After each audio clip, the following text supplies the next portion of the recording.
Bonjour Cypros Tsoulis. Merci beaucoup d'avoir accepté cette petite interview. Nous ne sommes pas au marché de la poésie, 2024 41e édition, mais juste après. Et nous sommes à Strasbourg, près de l'Orangerie au Conseil de l'Europe. Est-ce que tu peux nous te présenter un petit peu? Qui est Spyros Tsoulis? Je m'appelle Spyros Tsoulis. Je suis né à Paris en 1971 et j'aimerais dire un peu à la façon d'Enrico Letta que je suis un Européen d'origine franco-grecque. J'ai commencé à écrire de la poésie assez jeune, mais la poésie n'a pas été la seule chose que j'ai faite de ma vie. Comme toi, je suis également juriste et nous sommes ici aujourd'hui au Conseil de l'Europe, à Strasbourg, où bat véritablement dans cette institution et dans cette ville plus fort le cœur de l'Europe. J'ai travaillé donc plusieurs années au Conseil de l'Europe dans différentes institutions et parmi elles, par exemple, j'ai travaillé au Gréco, à la lutte contre la corruption, et au moyen de ces missions d'évaluation, nous avions une assez bonne perception de la façon dont fonctionnait un pays, ses administrations, le secteur privé également, pour mettre en œuvre des politiques plus démocratiques, plus transparentes et en tout cas plus éthiques. Voilà. À partir de 2007 et d'un accident que nous avons subi dans notre famille, je me suis consacré véritablement à ce qui me tenait encore plus à cœur, c'est-à-dire la littérature et la poésie. Et depuis lors, donc, j'ai publié plusieurs livres. En 2009, un récit qui s'appelle Carnet de garde et qui est un récit qui dénonce les travers, les abus d'une institution qui semble encore centrale dans l'ordonnancement de nos sociétés, l'armée. Les abus du principe hiérarchique, les infractions aux droits et à la dignité des personnes humaines. J'y dénonce le nationalisme, la corruption. Voilà. Et puis, plus récemment, j'ai publié notamment 2 livres de poésie à la feuille de thé. L'un qui s'appelle les nyctoparorites, qui sont ceux qui errent hors de chez eux la nuit, Nycto, c'est la nuit, mais qui sont également toutes ces personnes qui travaillent la nuit, dont on ne voit pas forcément ce qu'elles font, le travail, l'œuvre, des médecins, des urgentistes, qui sont de garde, toutes ces personnes qui travaillent pendant la nuit et qui voient le monde, mais aussi des gens qui travaillent par exemple dans des restaurants ou des bars. Et ce sont toutes ces personnes qui voient le monde comme à l'envers. Et c'est important de changer d'angle, de sortir de chez soi, de quitter son Ithaque, en quelque sorte, de voyager pour connaître un peu plus le monde qui nous environne. Le deuxième livre qui s'appelle La ronde de Minotaure, et qui me tient tout particulièrement à cœur parce que c'est mon livre de justice, concerne un être hybride, ce Minotaure des temps modernes. Les mythes n'ont cessé d'évoluer dans le temps. Et qui est aussi un nyctoparorite, donc qui erre hors de chez lui la nuit, quand on ne peut pas le voir, parce qu'il peut ainsi, il n'a pas à exposer ses blessures ou son caractère bestial ou hybride à la face du monde, et il erre dans les boulevards des grandes villes jusqu'à ce fleuve qui coule dans ses veines également. Quand tu as commencé à écrire et comment Parce que cet accident dont tu as parlé, c'est vraiment une place énorme. Est-ce que tu peux nous raconter tout ça, s'il te plaît? Alors j'ai commencé à écrire, je ne me rappelle plus exactement quand, mais certainement je me rappelle d'avoir écrit à l'adolescence, avec sans doute les premiers amours. Mais la poésie m'a ému, je me rappelle de mes premières émotions poétiques, déjà lorsque j'écoutais ma maman chanter par ses chants.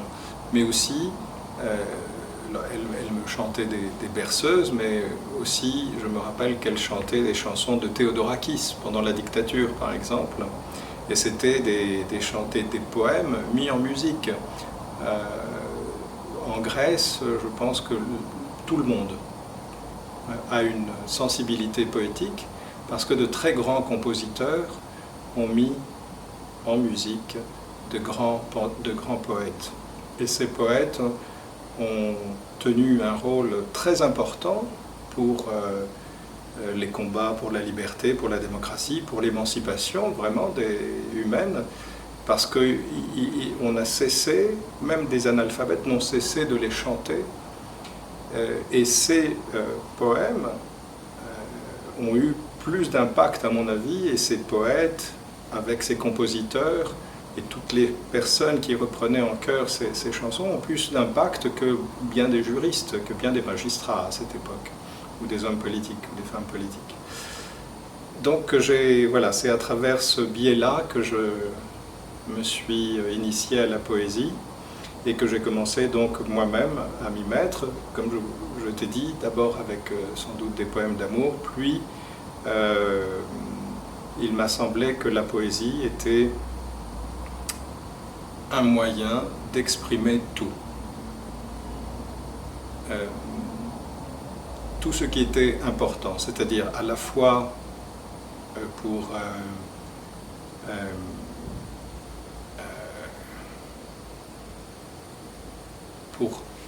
dire comment on habite le monde, pour habiter le monde de manière plus sensible, plus belle, plus noble, avec plus d'intensité, mais aussi, en quelque sorte, pour le guider, le transformer. Et il m'a semblé que, en tout cas dans mes expériences personnelles, la poésie était la meilleure façon de répondre à des injustices subies, à des blessures subies, à des traumatismes subis. Et comment s'est passé cet accident-là? Parce que vraiment, déjà, comme on dit, il y a une base de ce livre-là qu'on voit. Comme ça, c'est à un moment donné, quand tu commences à lire ce poème, on va voir comment tu traduis en poésie cette souffrance. C'est pour ça que c'est important, si tu peux parler. Oui, c'est vrai, mais c'est dans la ronde de Minotaure. Dans cet accident, l'auteur de notre accident, une diplomate grecque, ne nous a jamais demandé pardon, n'a jamais été dérangée après qu'elle ait causé cet accident. Alors que nous n'avons cessé de devoir justifier de nos souffrances pour permettre à la justice et aux médecins, conseils et experts de réaliser une juste expertise de notre situation, une juste évaluation de notre situation. Nous, on a sans arrêt, pendant 17 ans aujourd'hui, dû fournir des justificatifs de tous nos frais, de tous nos soins, et on doit demander à ce que les assurances veuillent bien prendre leurs responsabilités. Et aujourd'hui encore, on ne sait pas comment seront financées nos prothèses. L'accident y est décrit quasiment, ainsi qu'ensuite toutes les différentes strates de remémoration dans le labyrinthe de la mémoire.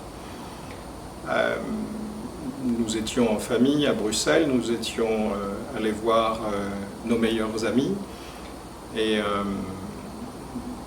mon fils Charles, qui avait alors 4 ans et demi, devait voir sa marraine, qui était chargée d'affaires à l'ambassade de Grèce à Bruxelles. C'était Pâques, c'était le samedi de Pâques, donc nous étions allés à l'église, nous avions reçu la bénédiction même du patriarche quelques temps avant. Et le samedi, donc à midi, nous avions rendez-vous avec la marraine de Charles. Auparavant, j'avais retrouvé tous mes amis, mes filleuls. Et donc nous nous apprêtions à nous rendre au point de rendez-vous, sur la petite place, juste devant l'hôtel Amigo, là où Verlaine attirait sur Rimbaud. Et malheureusement, il y avait une voiture devant nous,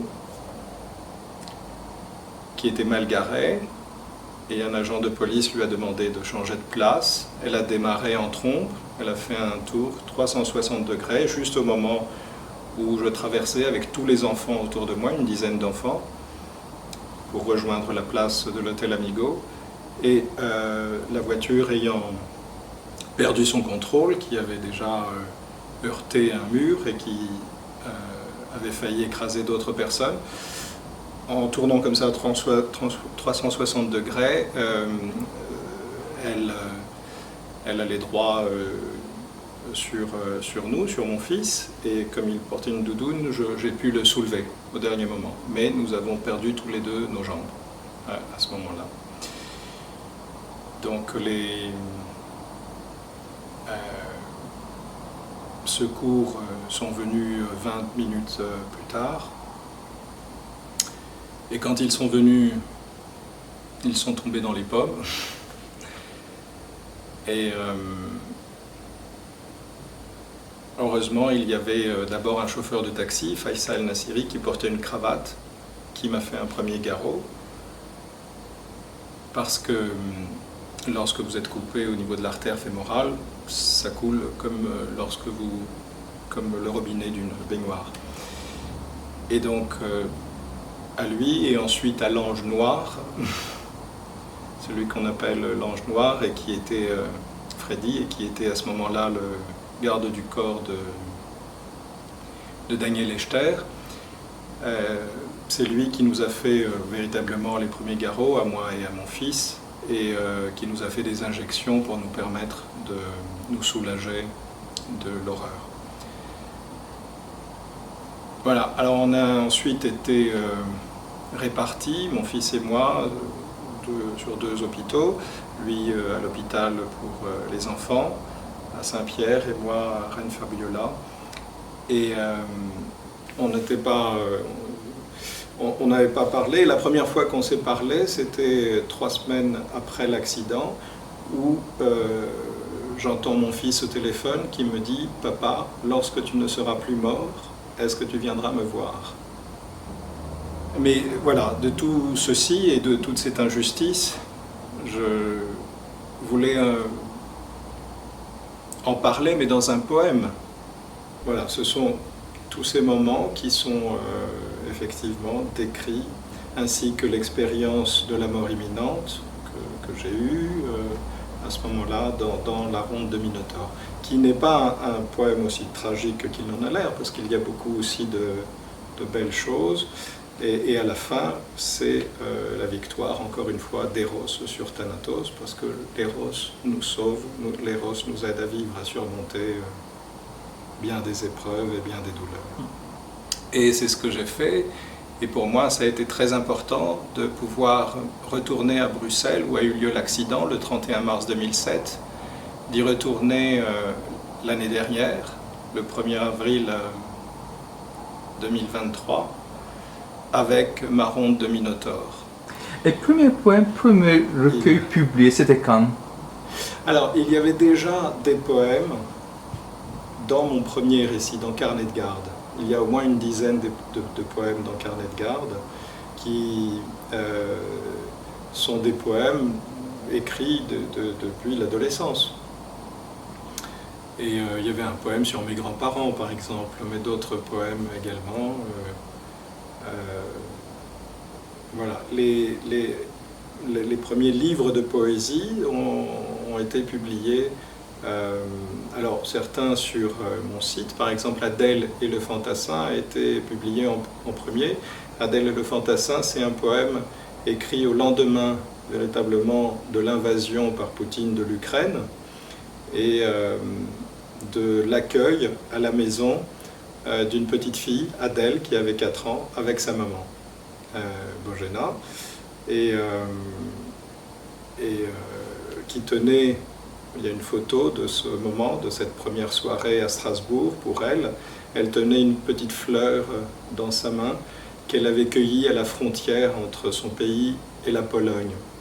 Et j'avais trouvé cette image extraordinaire parce que je me disais, mais voilà, un jour, c'est elle qui gagnera, c'est les fleurs. Les fleurs, nécessairement, si on continue de vivre, si le monde ne sombre pas dans la barbarie, les fleurs seront plus fortes que les balles.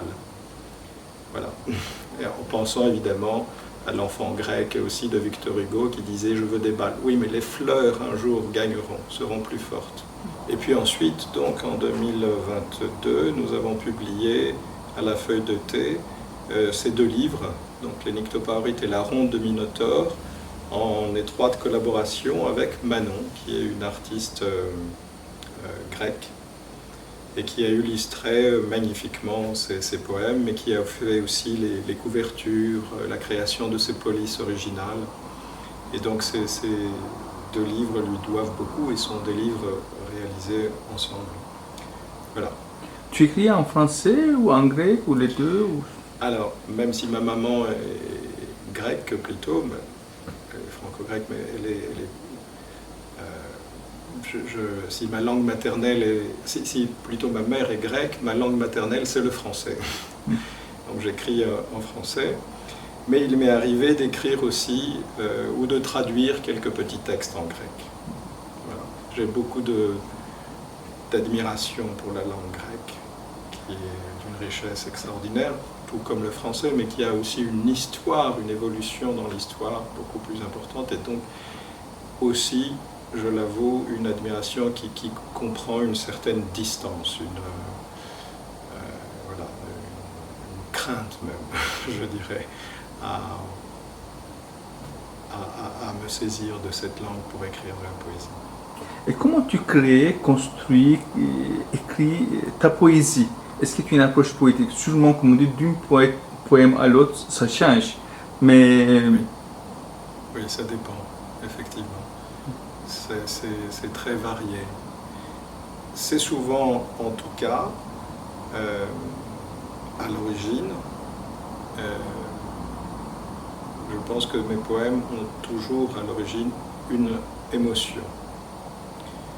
Soit une émotion de joie, joyeuse, un enthousiasme pour quelque chose, un beau moment, un partage d'amitié, une de ces merveilles que nous offre la vie ou cette terre, un beau paysage, un bain de mer, quand je nage avec par exemple des tortues, je suis persuadé qu'Apollon me fait signe avec sa lyre, et en nageant en mer, je me découvre le plus grand des poètes. J'ai une inspiration extraordinaire. Je pense que c'est ce qui a fait d'Ulysse un Aède, c'est tout ce qu'il a fait pour s'en sortir, toute sa nage pour se sauver. Et par contre, malheureusement, dès que j'arrive sur la grève, sur la rive, sur la plage, alors là, tout est perdu, je suis vraiment le dernier des poètes, sans talent. Non, mais bon. Et donc j'écris soit sous le coup d'une impulsion ou d'une émotion positive, l'éros évidemment. L'éros est une source inépuisable. Et souvent d'une source de poésie joyeuse, mais l'amour ne dure pas, l'éros ne dure pas, alors évidemment vient l'autre impulsion, l'autre inspiration, qui est plutôt l'inspiration douloureuse, donc qui vient de l'expérience du manque, de la perte, du deuil. je viens de perdre ma maman il y a 2 mois, donc il est certain que je vis à l'heure actuelle l'une des périodes les plus inspirantes de ma vie, parce que les plus difficiles. Et dans ces moments-là, la poésie est véritablement l'ultime recours. On a l'impression que tous les poèmes parlent de soi, de nous.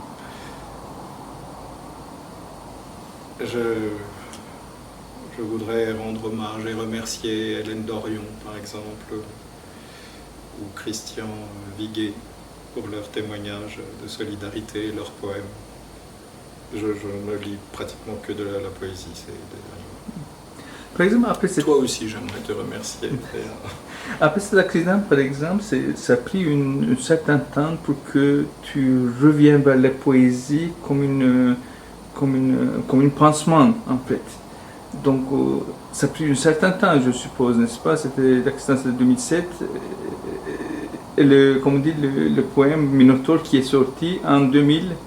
C'est ça, écrit en 2021. 21. Donc, c'est vraiment cette immigrante.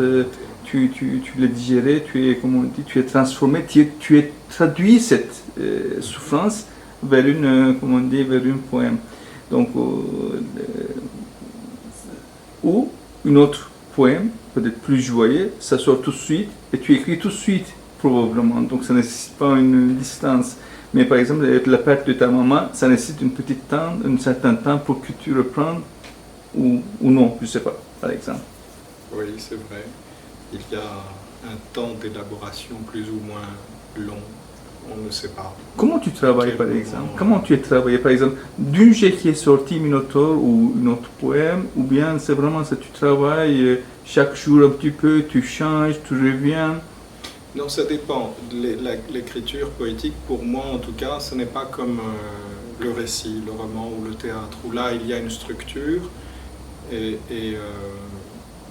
plus ou moins stable d'ailleurs, enfin il y a une structure et ensuite c'est très facile, il suffit de remplir un peu les cases.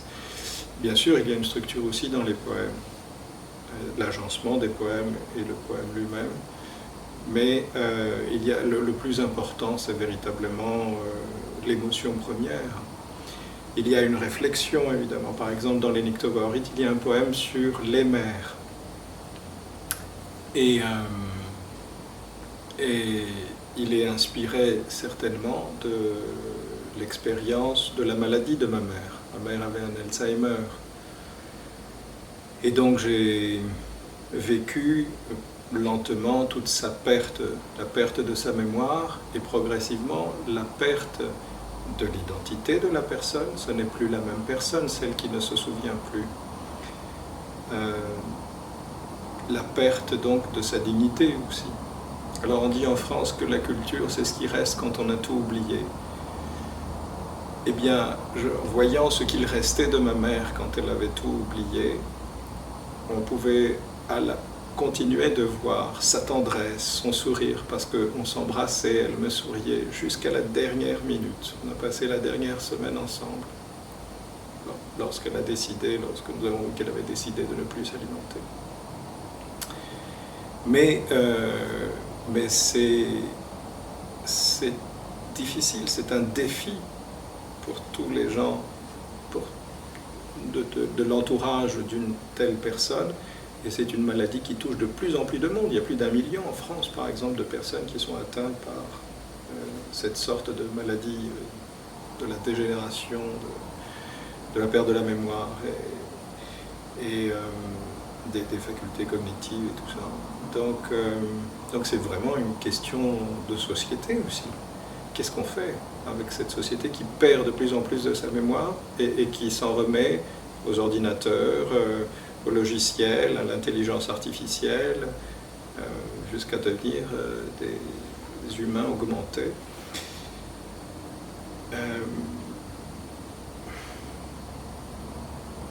Et pour tout ça, je pense que la poésie est salutaire, c'est une aide.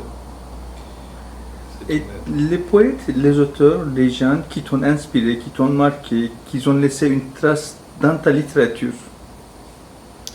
Alors, c'est très ancien. La première personne qui m'a inspiré, comme je dis, c'est sans doute ma maman avec ses chansons. Mon institutrice, Triada Karageorgiou, mon institutrice grecque, parce que j'allais à l'école grecque et française. La grecque était une poétesse elle-même. Et donc, c'est elle-même qui, tout petit déjà dans la classe, nous avions 7-8 ans, et à 9 ans, 10 ans, elle nous enseignait des poèmes d'amour. On était tous amoureux. C'était pas des poèmes patriotiques ou des choses comme ça, c'était vraiment de la vraie poésie. Elle nous enseignait Ritsos et Litis, des poèmes, on les apprenait par cœur. Beaucoup aussi à travers des chansons, comme je l'ai dit tout à l'heure. Et donc c'est elle. Et tout ce qu'elle nous a transmis, c'est-à-dire Homère, l'Odyssée, l'Iliade, le voyage, la gloire, l'honneur,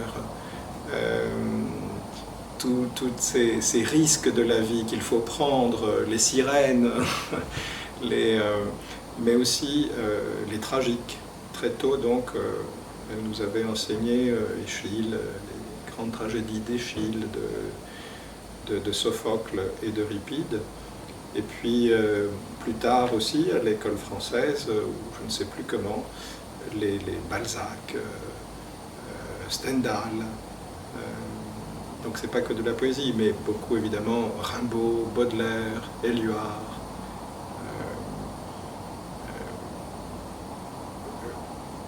Panaïtistrati a été pour moi une lecture fondamentale, qui était le meilleur ami de Kazantzakis, donc les deux vraiment. Panaïtistrati pour la vie d'Adrien Zographie, Kazantzakis la vie d'Alexis Zorba, AZ. Ils m'ont beaucoup influencé. J'ai beaucoup aimé aussi, quelque chose qui Hérodote. Moi, je trouve qu'Hérodote, c'est de la poésie. Ce n'est pas qu'un historien, ou le père de l'histoire, ou un géographe, ou un ethnologue. C'est vraiment drôle et c'est poétique, bien souvent. Ces anecdotes sont de la poésie. Thucydide aussi pour ses discours extraordinaires, les éloges à la démocratie. Donc tout ça, pour moi, ça a été, je pense, Tu les lis en grec ou en français, ou bien les deux parfois? Tout d'abord en français? Les deux, et en grec et en français. Livaneli, j'ai adoré Livaneli. Délivrance ou Sérénade. Eh bien, je l'ai lu en grec. Cet auteur, voilà, je l'ai lu en grec. Nazim Hikmet, vraiment mis en musique aussi, encore une fois. Et qu'est-ce que tu penses de la poésie actuelle dans le monde? Parce que tu suis pas mal de poètes aussi. Alors, c'est difficile de répondre à une question aussi large. Parce qu'il y a deux choses. La première, c'est que on est dans un monde, je trouve, morcelé, comme disait Cornelius Castoriadis, où on ne pense plus le monde, nos sociétés, de manière globale, cohérente, et en vue d'un projet de société, d'émancipation, de liberté globale. Mais je pense que c'est aussi le fait que la poésie elle-même soit si diverse, si diversifiée. Il n'y a pas une poésie. Et souvent, je me méfie lorsque j'entends dire tel poète ou poétesse, la poésie c'est ça, ou ce n'est pas ça. Par exemple, la poésie, ce n'est pas une histoire, ce n'est pas raconter une histoire, ce n'est pas un récit. Non, je crois que dans la poésie, il y a une grande diversité et c'est le vaste champ de toute la liberté et de la création humaine. Véritablement, pour moi, la poésie, c'est poiesis, c'est la création, c'est l'essence même de l'être humain et sa dignité la plus haute. C'est son aspiration à la beauté. Donc la liberté, la poésie actuelle, elle est très diverse. On ne parle pas de la même poésie lorsqu'on entend des poètes persans aujourd'hui, qui ne parlent que d'émancipation. Lorsqu'on entend Abdelatif Lahabi, que nous avons entendu ensemble sur le perron de l'église Saint-Sulpice, au marché de la poésie, nous étions tous les deux côte à côte, on n'entend pas la même poésie qui est celle de la poésie pour la paix, pour la dignité humaine, pour se parler, pour arrêter ces injustices et ces actes ignobles, cette ignominie qui accourt en ce moment. Ce n'est pas la même poésie que la poésie à laquelle nous nous donnons, par ailleurs tout à fait universelle, à travers laquelle on exprime toute la condition humaine. La condition humaine qui est difficile, qui est pâtissante, qui est pleine de manque, de deuil, de souffrance, mais qui est aussi tout ce qui nous permet de surmonter ces difficultés et tout ce qui nous rend encore plus grands que nous-mêmes. J'aime beaucoup, par exemple, la poésie de quelqu'un comme Jean-Pierre Siméon,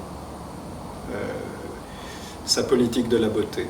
Et je pense que nous devrions la relayer, cette poésie, et surtout ce texte, par exemple en Europe, ici même au Conseil de l'Europe, pourquoi pas à l'Assemblée parlementaire. Je rêve d'une assemblée de poètes qui réenchantent ce projet européen et qui nous disent l'importance de la beauté, des belles choses au sens d'Aristote, pour la polis, pour notre politique commune.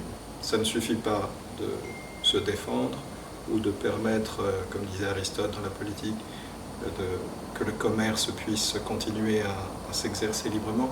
On a besoin aussi de cette belle chose. J'aime beaucoup aussi dans la poésie contemporaine des poétesses comme Hélène Dorion, j'aime beaucoup Christian Viguet, qui m'ont encore une fois beaucoup inspiré et soutenu en même temps, dans les moments difficiles. J'ai beaucoup aimé, là, au marché de la poésie, des poètes grecs, et j'en ai découvert, comme Lena Kalergi, Katerina Iliopoulou, Thanasis Hadjopoulos, Thomas Tchelapetis. J'ai vraiment beaucoup aimé leurs textes, leur poésie.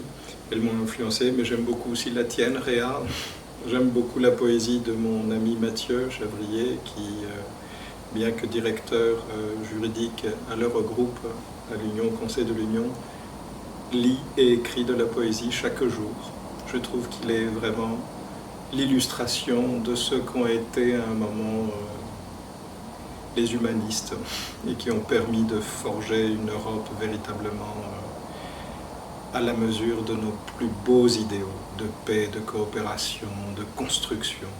Tout le contraire de ce que nous vivons à l'heure actuelle, avec ces rétrécissements de l'esprit, où les gens ont envie je ne sais pas, de rentrer dans quelque chose qui soit comme une boîte,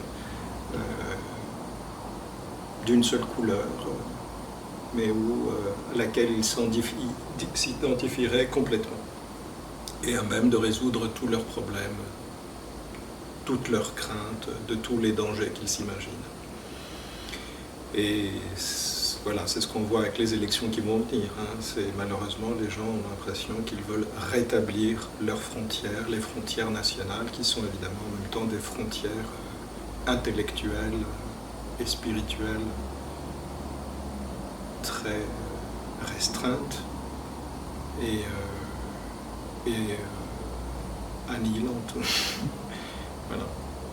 Être juriste et être poète, ce sont deux choses qui chevauchent une casquette à l'autre, qui aident, ou bien ce sont des choses carrément séparées pour toi?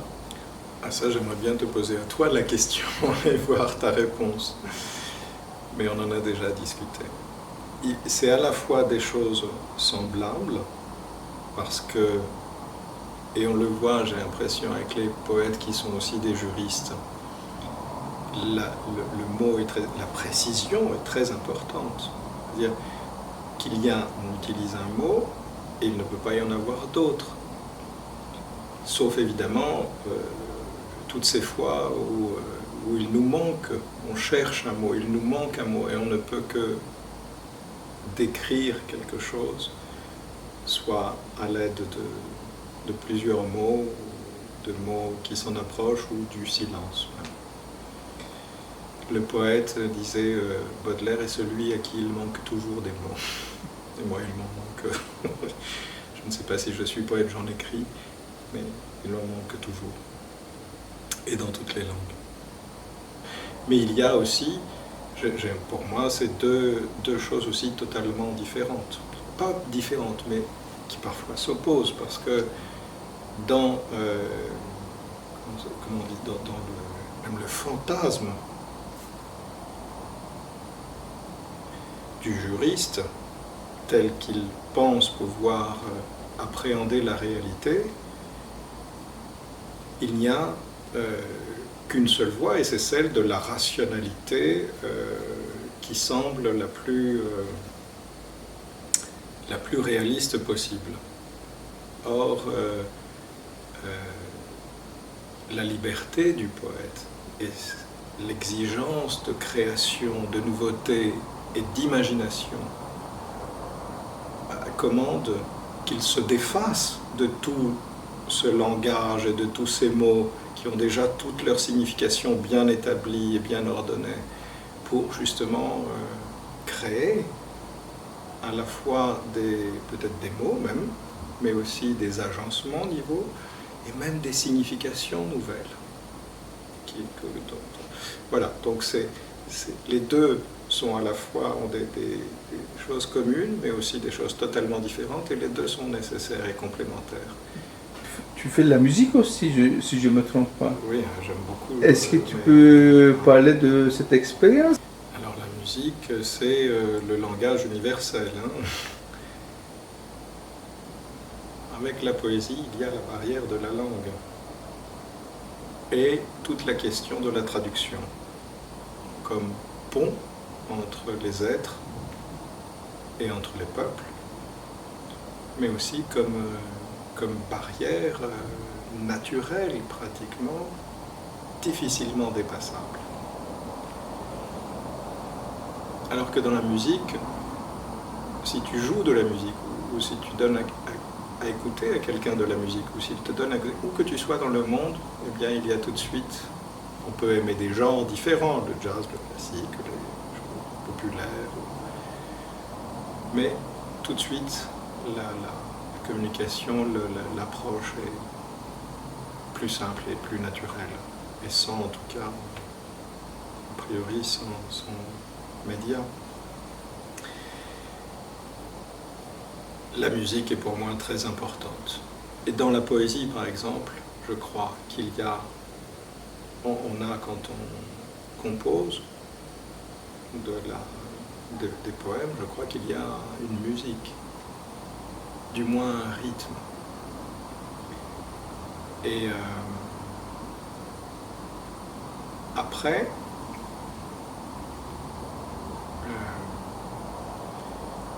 quel est le mariage entre la musique et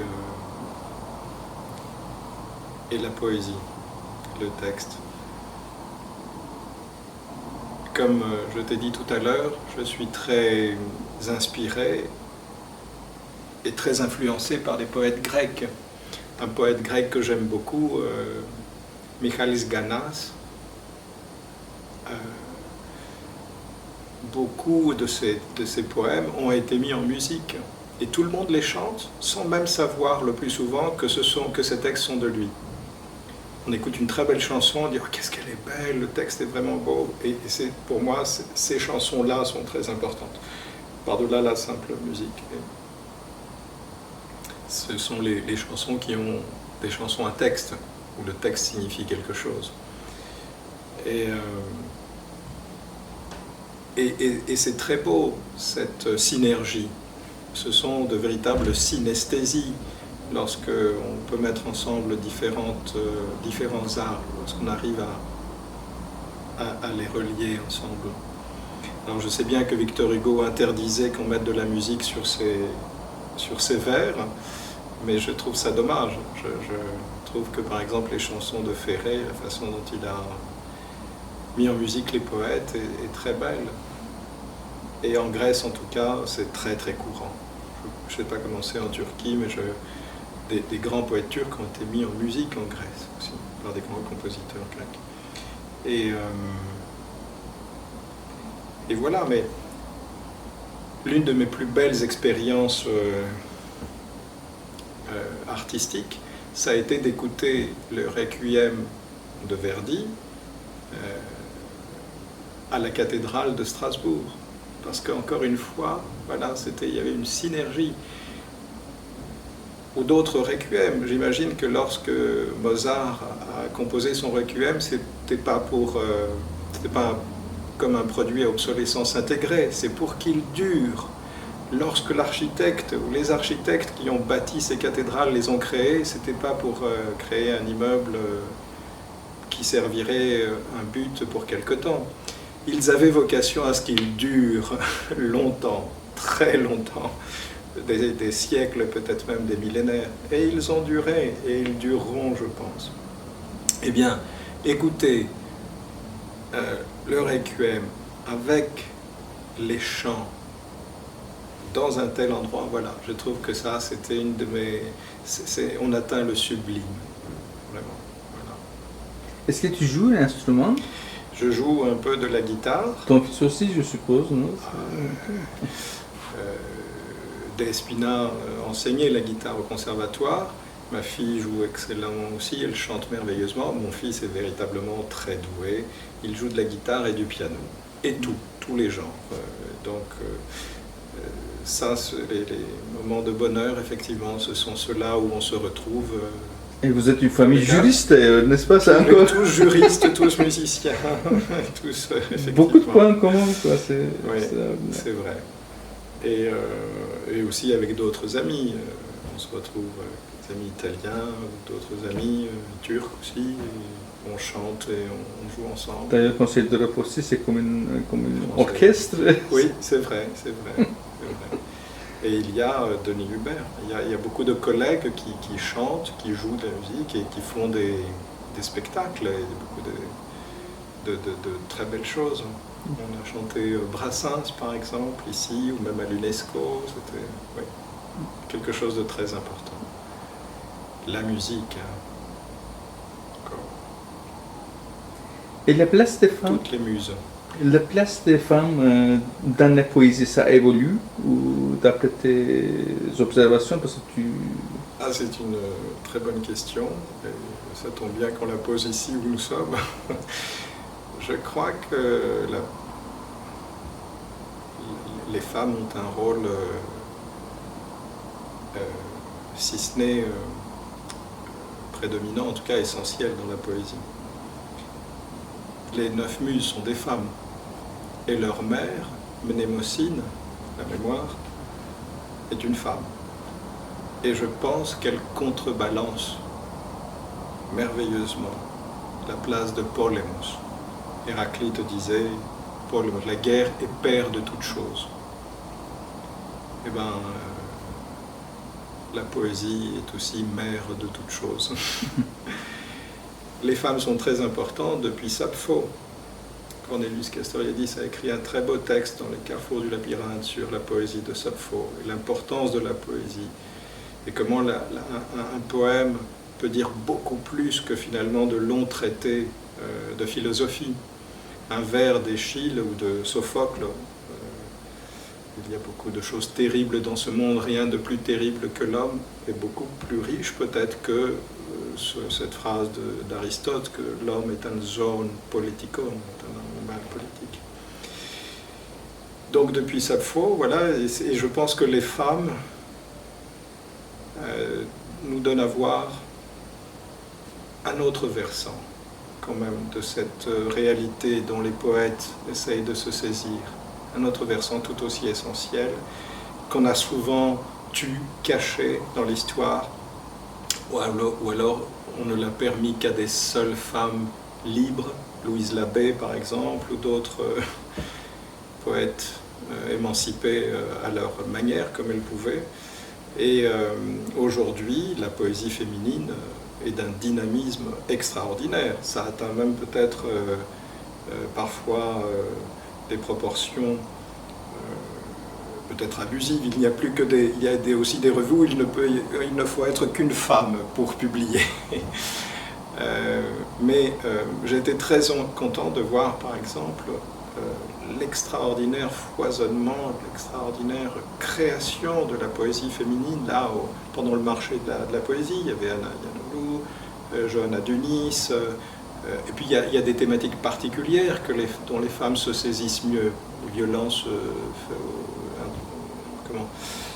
domestiques ou contre les femmes, la vieillesse, voilà, mais d'autres choses aussi, la maternité ou même la critique de la maternité. Je pense qu'elles s'en saisissent mieux, et en tout cas avec quelque chose de plus juste à dire que les hommes. Et j'étais très content de voir que dans la délégation grecque, puisque cette année le marché de la poésie était dédié à la Grèce, il y avait vraiment à part égale autant de poètes hommes que femmes. Et j'ai été subjugué par la représentation féminine, par notamment Caterina Iliopoulou, Lena Kalel, qui vraiment arrive. J'ai adoré ces poétesses. Et j'aime beaucoup Daniel Corr aussi, par exemple, dans la poésie française actuelle. Patricia Castex-Munier, j'aime beaucoup. Voilà. Est-ce que la poésie, l'art, est un besoin, une nécessité, une première nécessité pour les gens, pour les autres, pour monsieur tout le monde? Pour toi, oui, mais pour les autres? Ouais, c'est une question importante, parce que Paul Éluard disait, lorsque tout le monde sera poète, il n'y aura plus besoin de poète.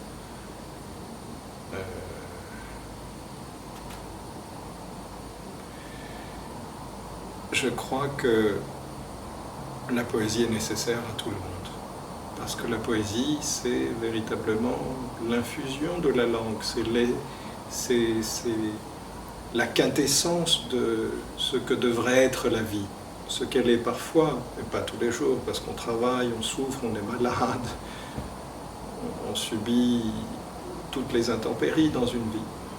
Et la poésie, c'est à la fois ce qui nous aide à les surmonter, mais aussi ce qui nous élève tout simplement sans avoir à... C'est ce qui nous permet d'imaginer l'être humain et la vie comme plus odorante, plus sensible, méritant davantage chaque jour d'être vécu. Mais c'est vrai que il y a de plus en plus on le sent, un décalage entre la poésie et ses lecteurs, ou ceux qui en écrivent. Et je ne sais pas très bien pourquoi. Est-ce que la poésie est devenue trop hermétique? Est-ce que ça n'est que pour quelques-uns, alors qu'elle devrait être pour tous, comme disait Éluard? On a l'impression parfois que les poètes sont dans leur tour d'ivoire et que c'est un luxe qu'on s'offre quand on n'a pas finalement assez de travail et qu'on a eu la chance de n'être pas dans l'urgence, dans l'affrontement du réel quotidien, alors que véritablement je pense que c'est quelque chose qui est nécessaire pour tous. Après une longue journée de travail, on est épuisé. C'est un plaisir que d'écouter par exemple un beau morceau et que d'exercer aussi un peu ses facultés, que de se rendre disponible à une beauté un peu plus complexe, plus difficile, plus élaborée. La traduction, surtout la traduction poétique, qu'est-ce que tu en penses? Je pense que la traduction est une chose très importante. Encore une fois, comme je l'ai dit tout à l'heure, c'est vraiment ce qui permet de jeter des ponts entre les individus, mais aussi entre des communautés, entre des peuples, et sur quelque chose qui porte sur quelque chose de très difficile. Parce que traduire de la poésie, c'est extrêmement difficile. On dit que seuls des poètes peuvent traduire des poèmes, parce qu'ils s'arrogent cette liberté de pouvoir sortir du texte. On ne peut pas traduire la même chose. Ça n'est pas possible. Parfois, ça n'est tout simplement pas possible. Parfois, c'est possible et c'est heureux. Parfois, on a souvent d'autres poèmes. En traduisant, on a un nouveau poème qui dit plus ou moins la même chose, pas tout à fait, mais voilà. Il y a des hasards heureux ou de nouvelles créations heureuses. Mais comme la poésie, c'est vraiment l'infusion de la langue, c'est l'essence, l'essentiel. Plus cette poésie est essentielle, plus, c'est-à-dire elle suggère davantage, elle dit plus avec peu de mots, plus c'est difficile de traduire ça et de rendre exactement la même chose. Je te donne un exemple. Dans Maron de Minotaure, par exemple, que j'ai moi-même ensuite traduit en grec. Et dans Maron de Minotaure, à un moment, ce Minotaure est dans les soins intensifs. Il a l'expérience de la mort. Donc il pense être mort. Il se dit, mais c'est pas possible, si je suis mort, comment je pense? Je ne peux pas être mort et penser. Et en même temps, il se dit, mais peut-être que finalement, c'est ça la mort. C'est quand même, il reste quelque chose. Il reste quelque chose de nos cellules, même si le cœur ne bat plus, le cerveau ne bat plus, il reste quand même quelque chose. Les cellules se souviennent. Et donc, on peut, et c'est ce que voilà, il dit, on peut ressentir encore une extrême souffrance, que l'éternité c'est ça, c'est ce vide, ce rien, mais où il y a encore quelque chose d'une trace humaine qui est une trace souffrante.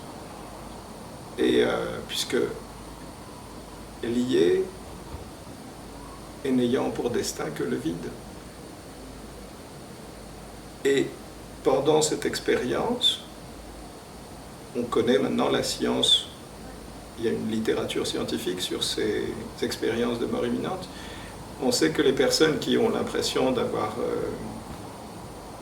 traversé le mur, d'aller de l'autre côté, d'avoir donc eu l'expérience de la mort, ont des hallucinations, ont l'impression de comprendre tous les secrets du monde. Et là, le Minotaure, il se dit, ben voilà, finalement, c'est quoi l'expérience, la condition humaine, c'est quoi à peine est-on sorti de cette boîte en naissant, qui nous a vu sortir, qu'on a envie d'y rentrer, et on crée des boîtes. Déjà tout petit, on crée des petites boîtes à l'école pour y mettre nos jouets, nos billes, nos crayons de couleur, des boîtes d'allumettes, des boîtes à musique. Un jour, on va danser en boîte, et puis on fait tout pour essayer de trouver une boîte pour aller travailler, jusqu'à la fin où finalement, un jour, on sera mis en boîte, en bière. Et vous voyez, donc il y a cette répétition sans arrêt, qui n'est pas euphonique évidemment dans un poème, la boîte, la boîte, la boîte, mais c'est parce que cette personne est déjà, petit à petit, se rend petit à petit compte qu'il va boiter. C'est ça, il va boiter, tu vas boiter, tu vas boiter. Ça, par exemple, ça n'est pas traduisible en grec. Voilà une des limites de la traduction. Mais c'est pas grave, on peut trouver d'autres moyens sans cette expérience psychanalytique, de suggérer à peu près la même chose. Le marché de la poésie, est-ce que tu peux nous donner tes impressions du marché? Je trouve ça extraordinaire. Je trouve ça extraordinaire qu'il existe de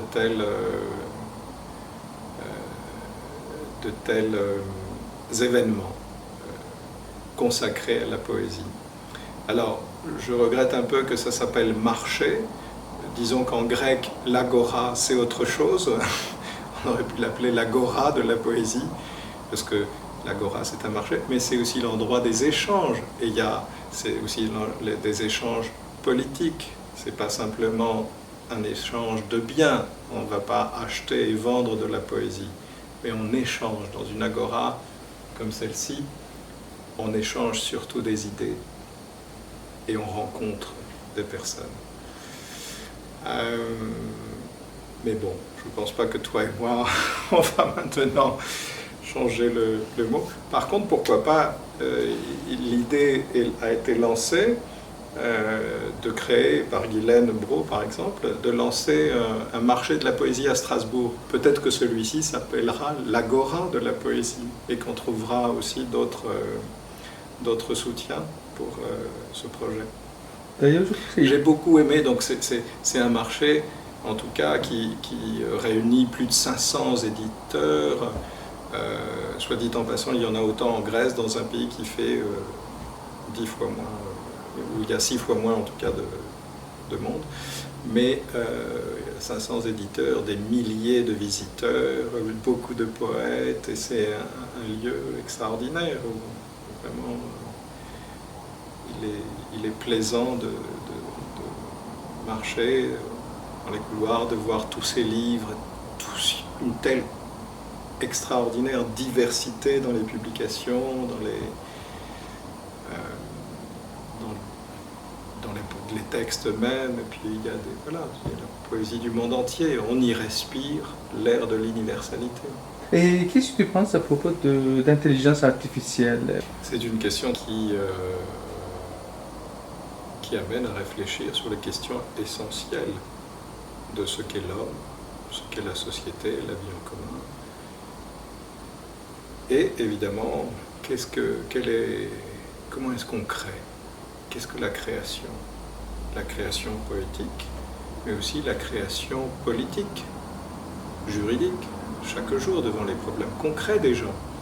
La poésie aussi traite de problèmes concrets des gens. On l'a vu avec le deuil, combien elle est essentielle. Mais tu es juriste aussi, et tu as vu qu'il y a des algorithmes et des logiciels qui rendent des décisions de justice. Même de la Cour européenne des droits de l'homme. Ça existe. Voilà, pour raccourcir, faciliter le travail de ceux qui doivent prendre les décisions, de ceux qui doivent préparer les décisions, etc.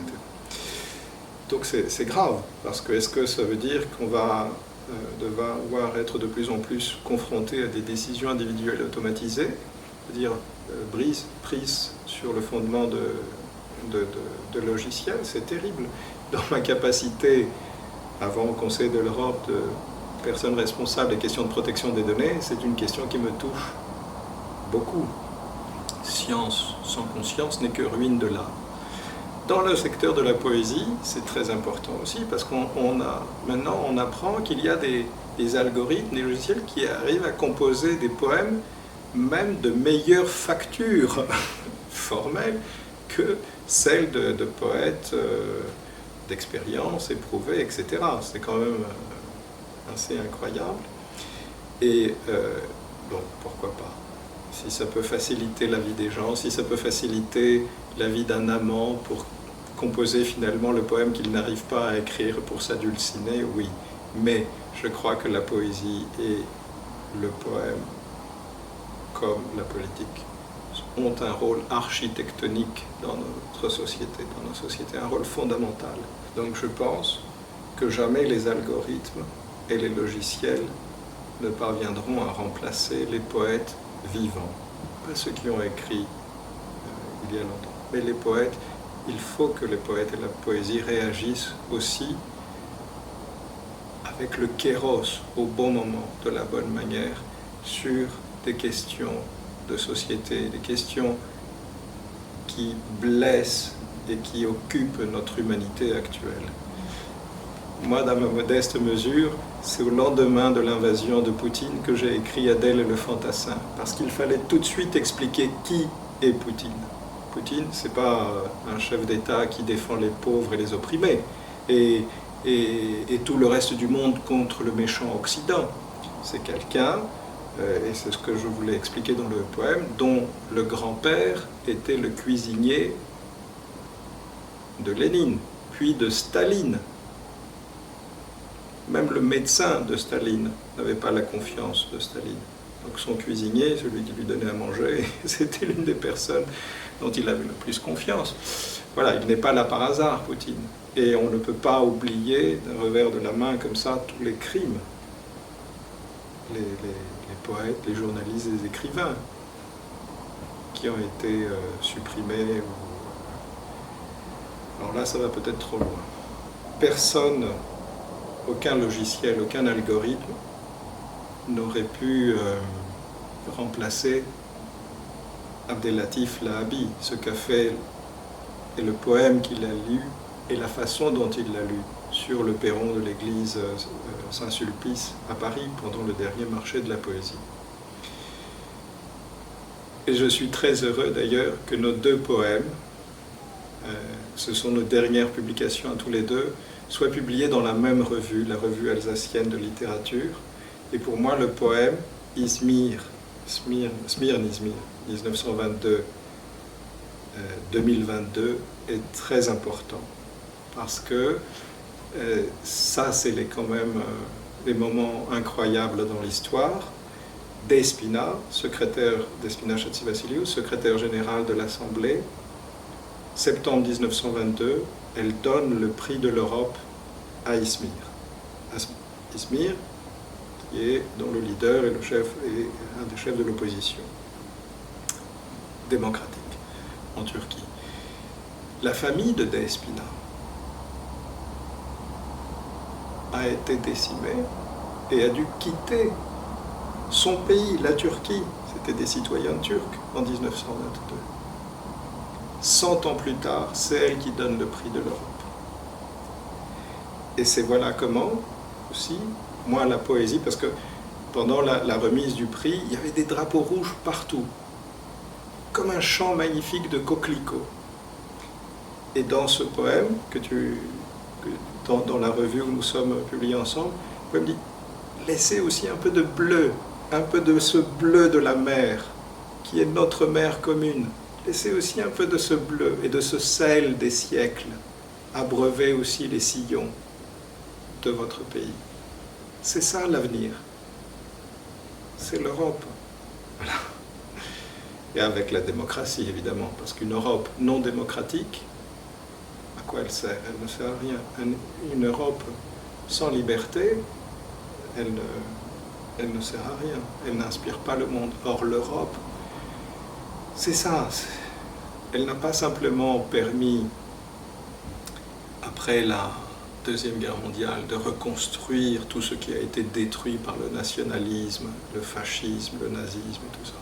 Ça a été un endroit où les gens voulaient venir, qui a vraiment fait venir des cerveaux, des poètes, des cinéastes, des inventeurs, des industriels. C'était pas seulement le lieu, un lieu où il était bon faire des investissements, mais ça a été vraiment un projet commun, partagé, novateur, vraiment pour plusieurs générations.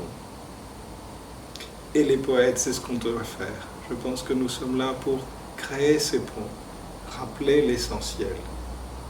Rappeler qu'avec l'amitié, par exemple, on peut faire de belles choses, plus de choses qu'avec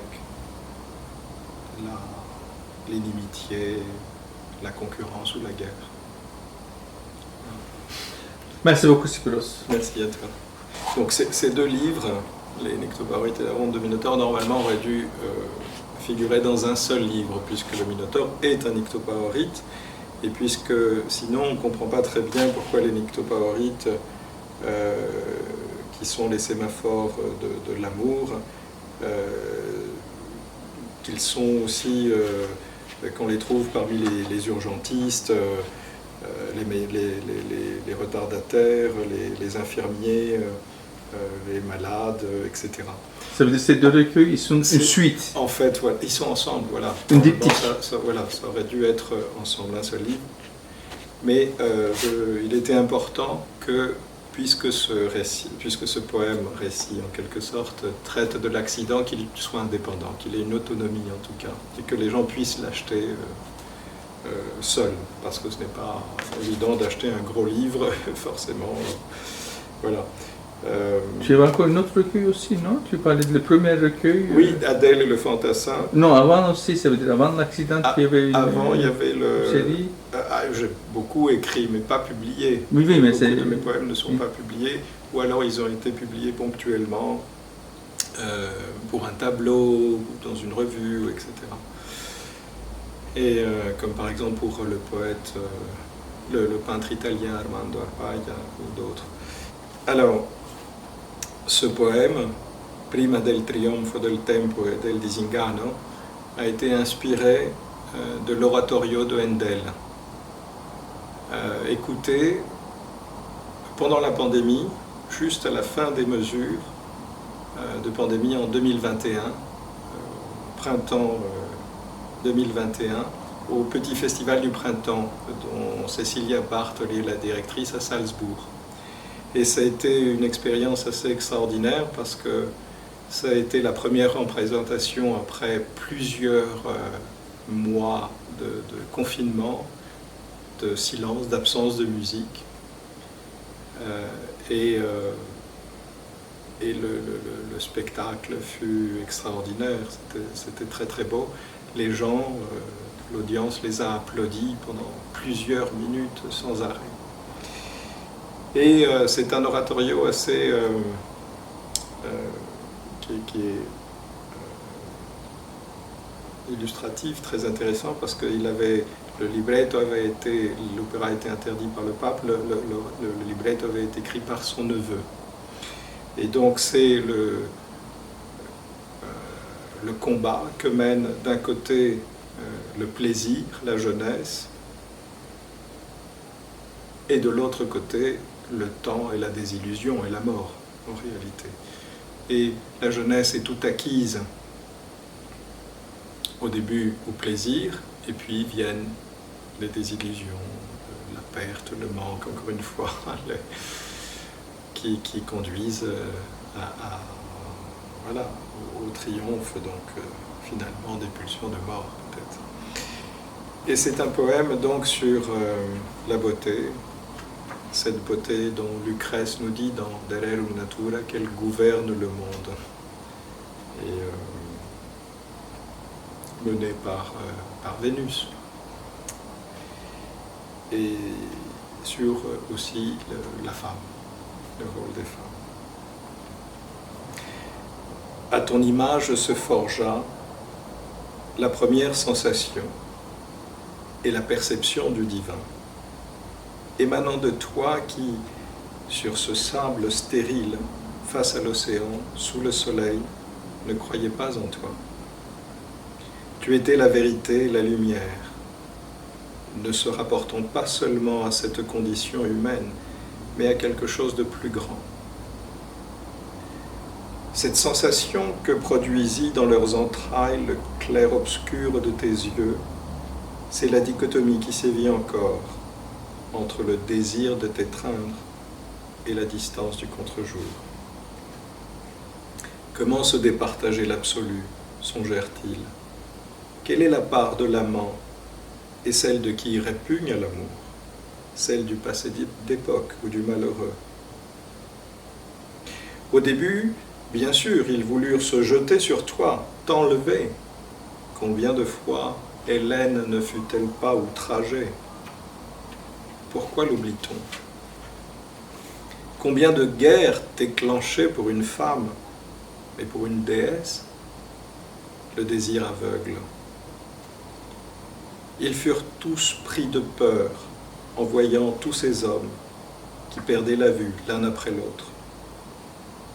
Ils se décidèrent à te serrer la bride. Ils prétendirent que tu les avais trompés, trahis. Ils te frappèrent. Tu en fus sidéré. Tu admiras presque leur force. Tu faillis être égorgé. Un autre Dieu, sans doute, les en dissuada.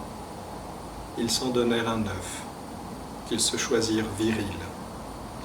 Ils inventèrent des interdictions et des péchés. Ils te couvrirent de voiles. Tu devins mère, bien que vierge. Chacun reçut, dès lors, sa part égale de remords.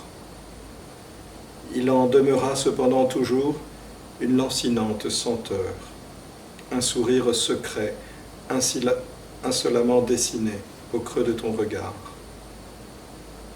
Avec le temps, ils durent se rendre à l'évidence que la beauté ne se peut corrompre. Elle change de forme, elle s'adapte aux âges, siècles, époques, mais demeure pareillement noble, harmonieuse, invaincue, quand bien même sur le champ de bataille, et leur a saigné, ou fait couler le sang. Comment une telle pulsion de lumière, cette passion pour le soleil de justice ou une forme de vérité, ont-ils pu inspirer tant d'injustice et d'obscurantisme? Comment un tel désir d'amour et de paix a-t-il pu faire naître autant de violence et de haine?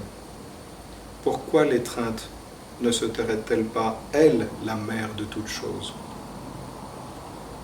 Est-ce par crainte du viol que virent le jour la courtoisie et les lois, alors que l'on dit de toi que tu ne te soucies d'aucune? La fidélité et l'exclusivité par crainte de faillir, est-ce pour la part d'amour qui leur revient de droit que se mesurent et s'entretuent les humains? Le feu enflamme le désir. Il n'y aurait de passion hors les flammes. Et la douleur serait alors la mesure de l'amour, témoignant des bornes au-delà desquelles il deviendrait insupportable, voire fatal. Tu te ris de nos espoirs absurdes, nos peurs, les serments éternels cadenassés au barreau des ponts les plus romantiques. Tu dis que le bonheur suprême même devient indécent sans l'amour fou, le généreux. Voyez, dis-tu, comme mon fruit respire la santé.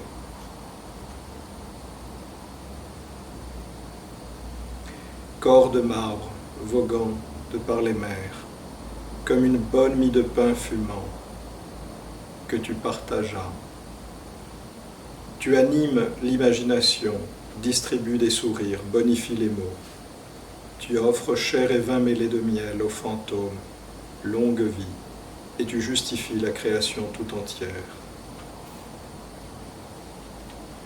Ton règne reste incontesté sur la mer et sur terre, comme aux cieux. Mais combien ne se seront sacrifiés à l'autel de ta magnificence? Combien n'en as-tu passé toi-même au fil du sémoir? De pauvres gens qui ont aimé et cru et honoré un sentiment pur de la plus tendre et tranquille amitié. Eux, tu n'en as eu cure. C'est à ce qu'on est prêt à sacrifier, dis-tu, que l'on reconnaît un très grand amour. Voyez comme il accroît l'intensité. La vie est ce voyage incessant qui a pris le large avec cet esquif pour aller à ta rencontre, pour te trouver généreusement dévolu à la souveraineté de la mer, de la terre et des cieux, et prima del trionfo del tempo e del disinganno, au moment le plus opportun, pour te fuir. Voilà. Encore? Encore? Oui. Oh. Bon, un très court. Toi et le vide. Je pense à toi chaque seconde. Chaque minute, l'air est chargé de ton absence et de ton parfum, ensemble et alternativement, figurant ce que fut pour le monde depuis toujours, cette nécessité de composer avec la matière et le vide, rien de plus.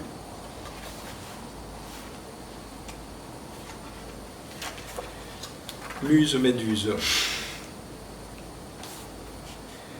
Les contractions durèrent toute la nuit, quand enfin j'accouchai de toi qui me souris, comme une photo en noir et blanc.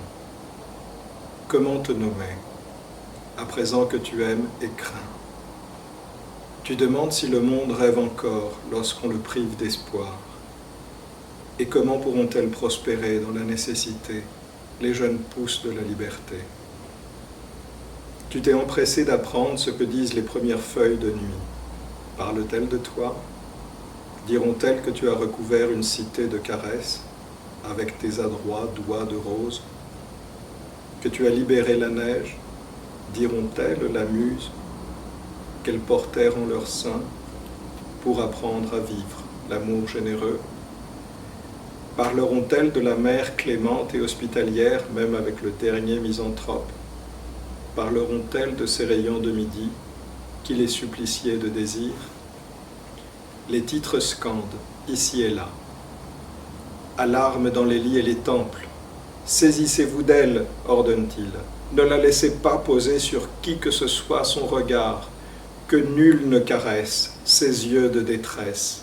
Elle fut violée, elle a soif de violence, égorger la méduse. Et nous tînmes serrés le butin du mythe. Sur les mers. Les mers entrent dans la nuit sans violence. Celle qui fit naître ce foyer erre aujourd'hui hors de lui, par une mer immobile, sous la poussière des astres. Loin des paupières de l'âtre, ses yeux ne brillent plus. Celle qui donna le sein et la caresse, dont le sourire nourrissait la lumière et la terre entière, est aujourd'hui tarie de paroles. Elle dont le chant charmait les plus insensibles, monstres et fantômes, quand le récit encourageait à agir même les plus dociles et les plus démunis, aujourd'hui ne sait plus se forger une phrase, entonner le début d'une mélodie.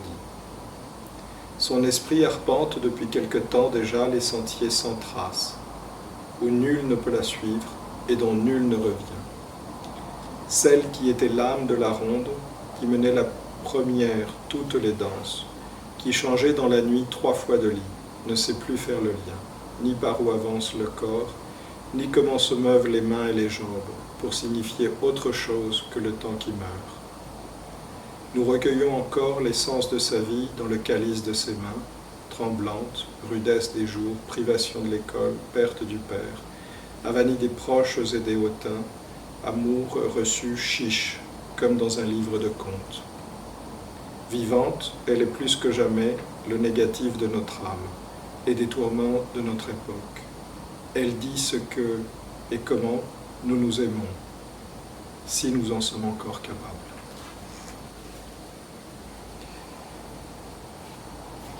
Une silhouette en nuisette de satin noir, sur une terrasse claire d'été, doigt de charbon, sourire immaculé, croque sur son carnet noir de 2-3 traits, les reflets sur la mer du paysage contralunaire. Encre blanche, page noire, ciel étoilé. Le premier trait indique la direction du vent, qui souffle par rafales, suscitant l'écume des vagues. Le trait suivant suggère l'excitation de la mer, comme on passerait le peigne sur la chevelure déployée de Vénus, au dos de soie hérissé. La dernière esquisse de ligne provoque l'envol d'une volée de mouettes. Elle se verse ma mousse de lait sur son café noir.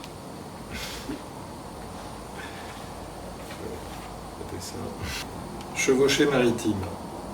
Au seuil du lit de l'été finissant, hennit une jument blanche. Je passai la main sur sa crinière resplendissante en suivant l'appel du ventre. Combien d'obstacles encore faudra-t-il enjamber pour que se dresse enfin le destin d'une étreinte? Loin des audiences et des amphithéâtres, 3 îles aussi séduisantes qu'étroites scintillent dans la mer infinie. 3 visages, savoureuse trilogie. Je monte sur cette sensation sans langage et chevauche à perdre haleine. Sur ma jeunesse ensoleillée et harnachée, j'entamerai bientôt la traversée de mon fantasme avec le chevalier bleu de mes aspirations nocturnes.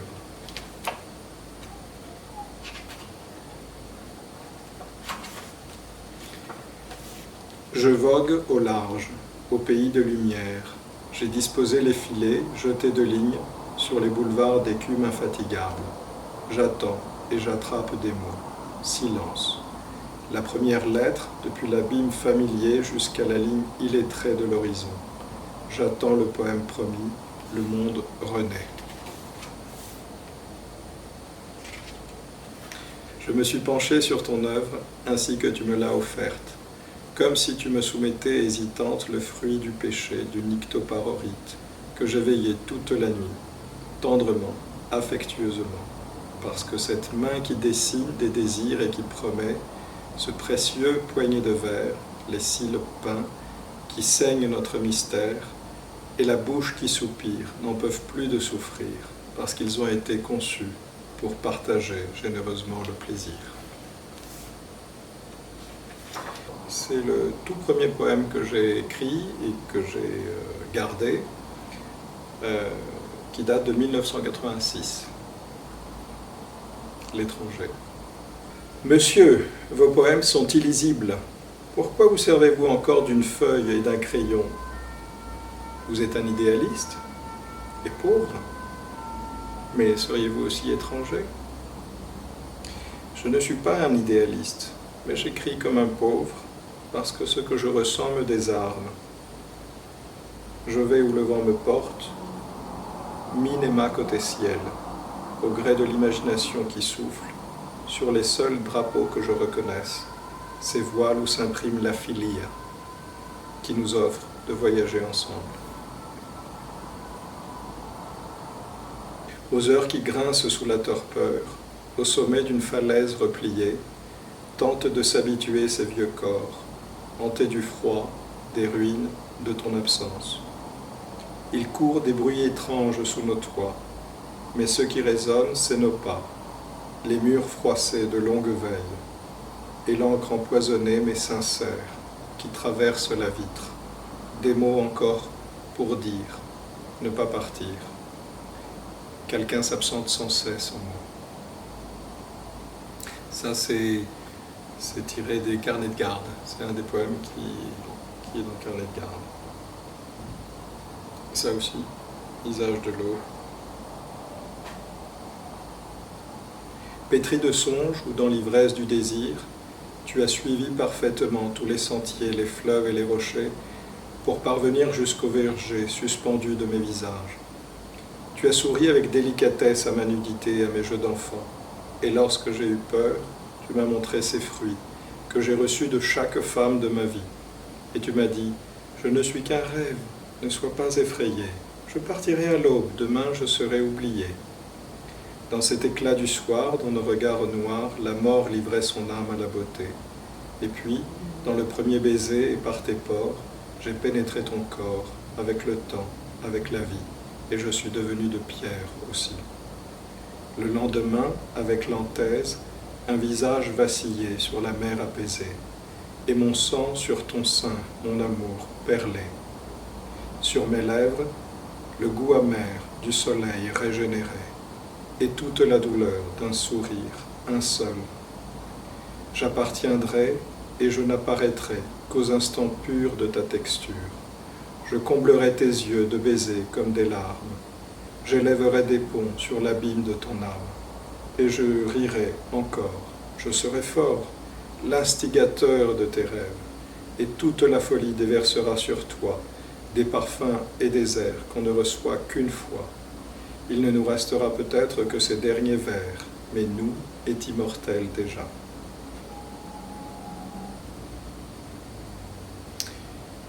Douloureux hommage, et qui ne l'a reçu? Balafre d'ombre sur mon sombre visage. Ma familière aproxexie n'a pas déçu mon amour famélique, anthropophage. N'aurais-je plus l'heure de passer, une fois de plus, parmi ces frêles fleurs, donner un peu des yeux, des pores à respirer, une anthèse qui ne soit pas un leurre? Mon verre s'est brisé sur une étoile fixée, en tentant l'événement de m'immiscer dans la nuit, définitivement étrangère. L'orage d'autant de péchés m'énumère les raisons de m'apitoyer sur moi, sur elle, car dans ta pierre de lendemain, c'est encore ma perte que je cisèle. Ma vie, mon amour, ma poésie n'embrasent aujourd'hui que mon étisie. Mes paresthésies ont un goût empyromatique, et mes douleurs et nos douleurs deviennent plus éclectiques. Alors, ça s'appelle la boîte de Despina. Je suis béni de l'amour de mon ange qui dort ce soir tout près de moi. Elle dort et oublie à l'intérieur de son regard les mots qu'elle dissipe et l'espoir qu'elle maintient. Car pour elle, à présent, tout rêve est certitude. Et sa confiance fait lumière de tout astre. Nos fenêtres la rassurent sur la nature humaine, et sous ma plume, son cœur ne tremble pas. Ce soir, mon corps tout entier observe une éternité de silence, pour le souvenir de ses yeux et pour ses lèvres closes, ses lèvres fraîches et roses, qui m'ont offert la fleur et la saveur des beaux jours. Ces lèvres par où mon sang se renouvelle à chaque aurore, en toute saison. Ce soir ne savent plus murmurer mon nom.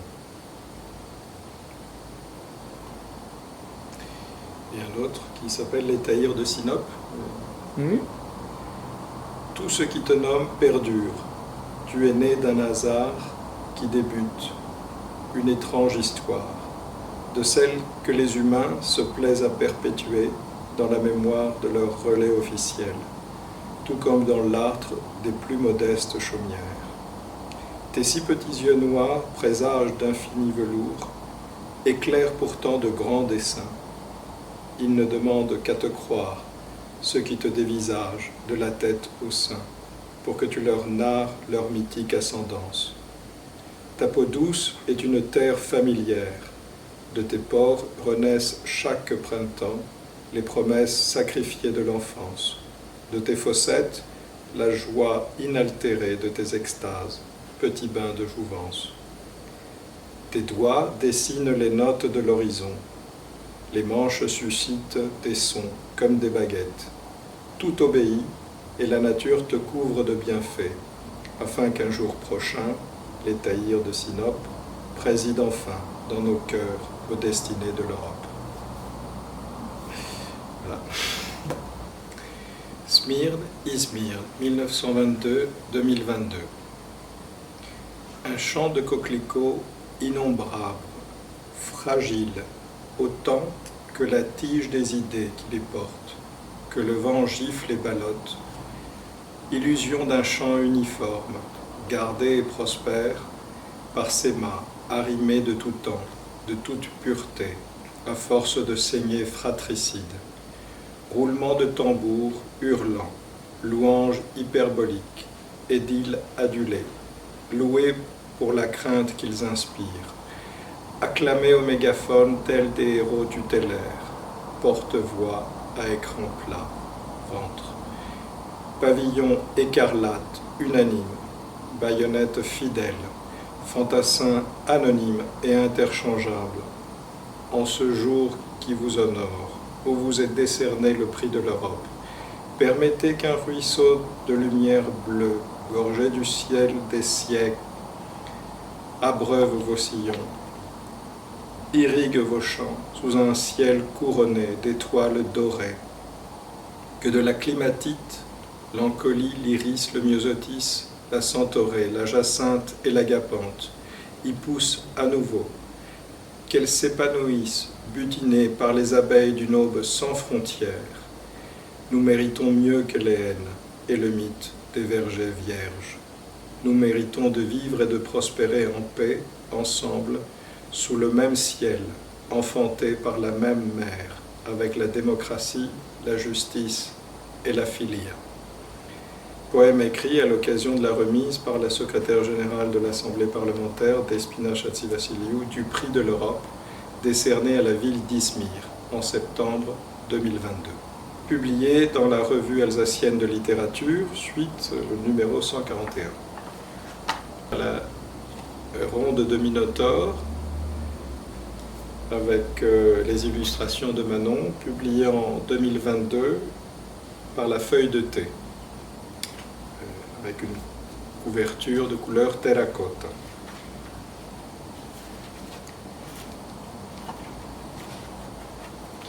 Aux compagnons de ronde et de labyrinthe, aux épis fauchés qui ont poussé plus robustes, à Despina, Ilia, Charles, Odysseus.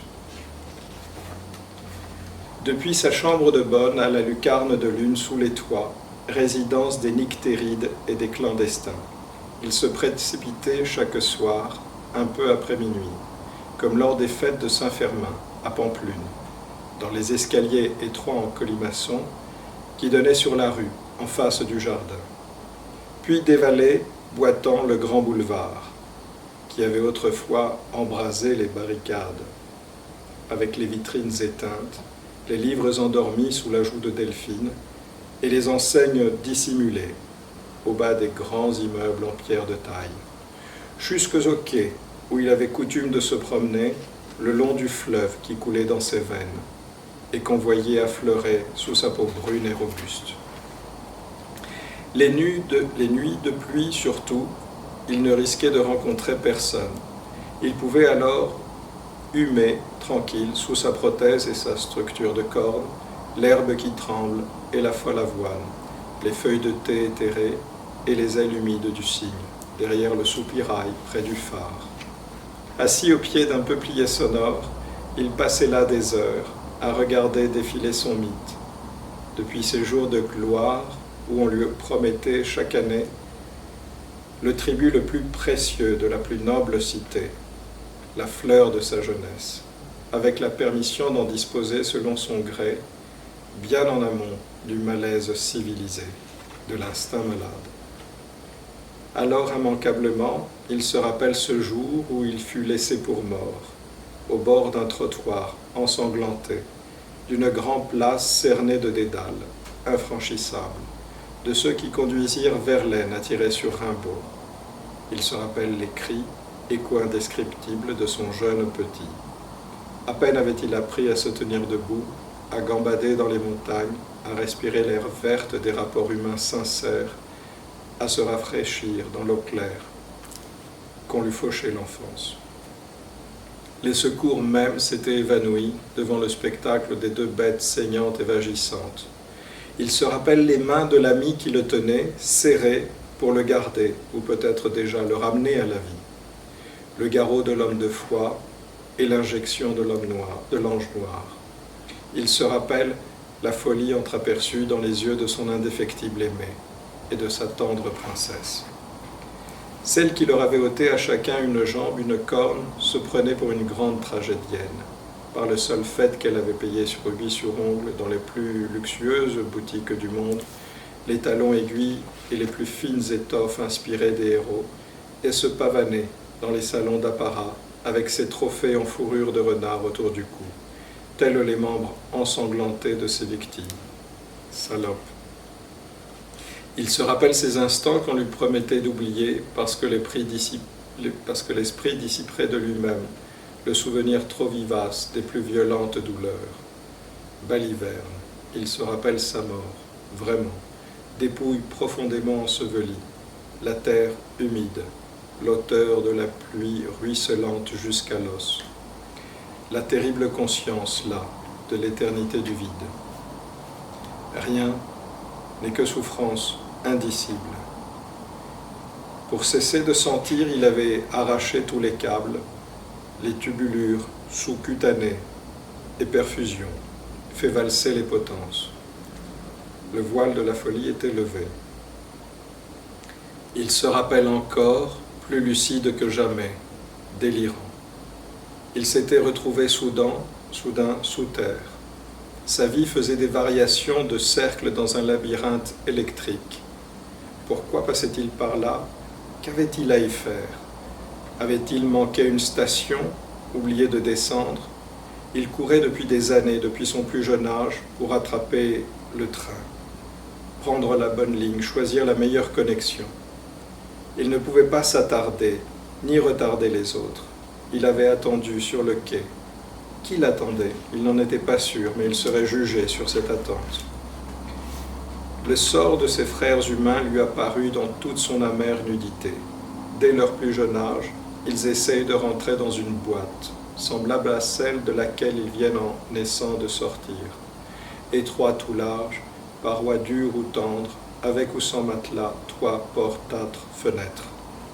Depuis la maternelle, ils s'efforcent d'apprendre à en confectionner, petites d'abord, comme des boîtes d'allumettes, puis de plus en plus grandes, et d'y loger dedans déjà leurs toutes premières affaires, un taille-crayon, une gomme, quelques miettes de désir et pulsion, un porte-bonheur, une photo de vacances et de maman. La trousse, avec ses feutres, ses stylos et ses billes, cède bientôt la place à la boîte à outils.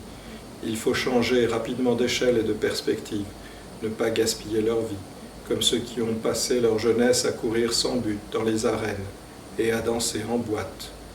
Il faut trouver une boîte où bosser pour n'être pas mis au rebut, ou même en boîte avec les parias de la société.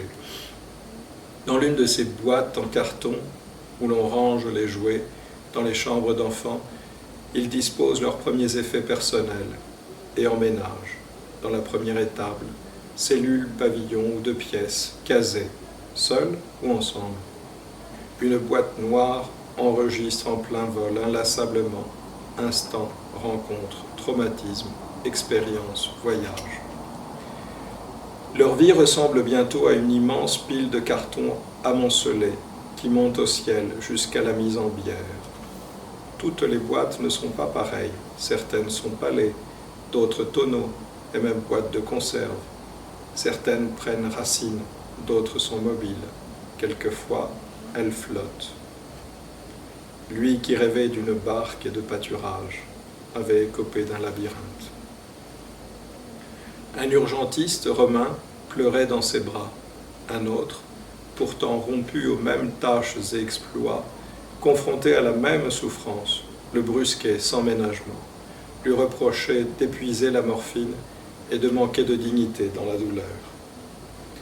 De superbes créatures, de valeureux infirmiers s'évertuaient à lui prodiguer thérapie et réconfort, avec tout ce que l'humanité connaît de plus beau, de plus tendre et de plus généreux. Tout ce qu'il comptait d'amis était venu le voir aux soins intensifs, prêts tous à le suivre jusqu'à ses derniers retranchements.